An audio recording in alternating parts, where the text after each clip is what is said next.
Ang kasagaran na tumadungog sa mga radyo, mga langyaw nga mga kanta, nagikan pa sa mga langyaw nga nasod. O kasagaran, mas daghan pa ang mga internasyonal nga mga kanta nga anaa sa mga Pilipino nga music charts. Pwera na lang kung ang mga original Filipino music o OPM halos pare-pareho na sa mga langyaw nga mga kanta.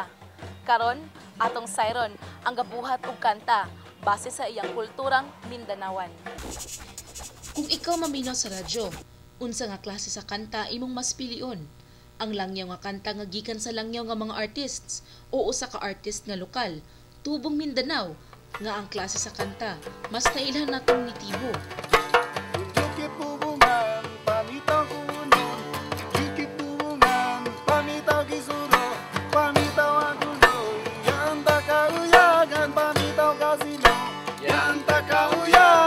Mas nailhan siyang si Dato Alimuan sa kadaghanan.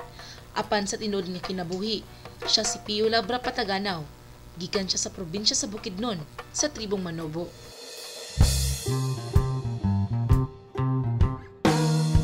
Sa bata pa ko,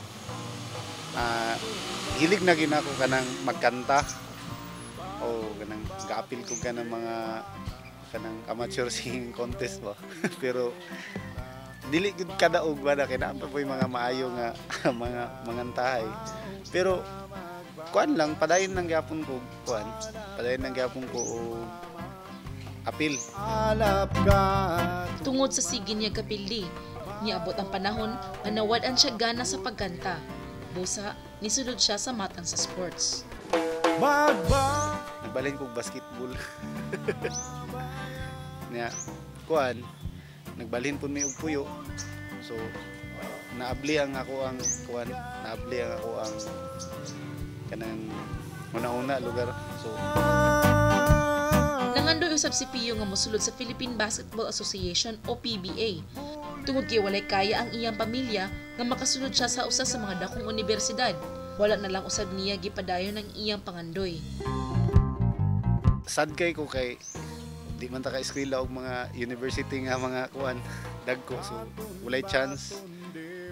So nagbalik ko sa kuan music. Sukad ato, giseryoso na ni Pio ang pagsulat og paghimo og kanta nga mao ang iyang unang hilig. Wala na say gibasihan og pila imong edad sa music. So murag kanina siguro gid akong lifetime nga kanang gusto. Kaniadto kaskwela si Pio. Apan tungod sa kalisod sa panahon, wala siya nakatiwas sa iyang pagskwela. Siyempre, gusto sad ka ba nga ngana unta ko pag abot pud sa adlaw ana ba.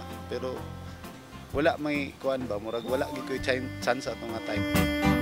Tungod kay wala siya nahuman, nanimpalad siya sa kauluhan aron dadto manginabuhi. Ito ko nanarbaho. Wala ko kauman og eskwela pero na may mga trabaho nga mo haom gyapon sa ako So murag dito gid ko nag-enjoy pod sa pagkadto na kog Manila mga. Nibalik si Pio sa Bukidnon ug sa iyang pagbalik naamguhan niya nga kinahanglan tabangan niya ang tibuok pulo sa Mindanao. Hold your fire. Uli magiging sa imo ang kuan hiyutang na tawahan balag bakilid. So murag gibalik gid nako ang kultura, murag ako nagbarog sa kultura lugar nga kinahanglan ba na nato ni sila. So kung walay mo barog ani nga mga tao kinsa pa man. Nga na bitaw na. Buhion ako ang kultura nato nga Mindanaon. Busa pinaagi sa musika ni Pio.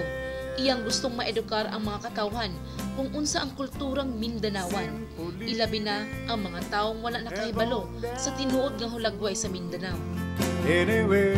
Dako kay siya og katabang para sa kuha. Kay kung istorya lang wala may maminaw.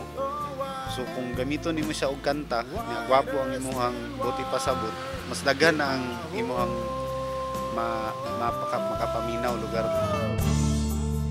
Apan bag-o pa man siya nahimong usa ka maayo nga musikero. Adunay nagtudlo kang Pio sa mga basic sa pagtukar. Nagpatudlo ko kang kuan Dato Nilo nga Gabaw. So dito nagpatudlo ko saya paguman dili man nga ang maestro may kada adlaw, so nag-practice gid ko.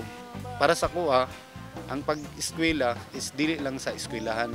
So naagapoy mga maayo nga maestro nga naa sa gawas.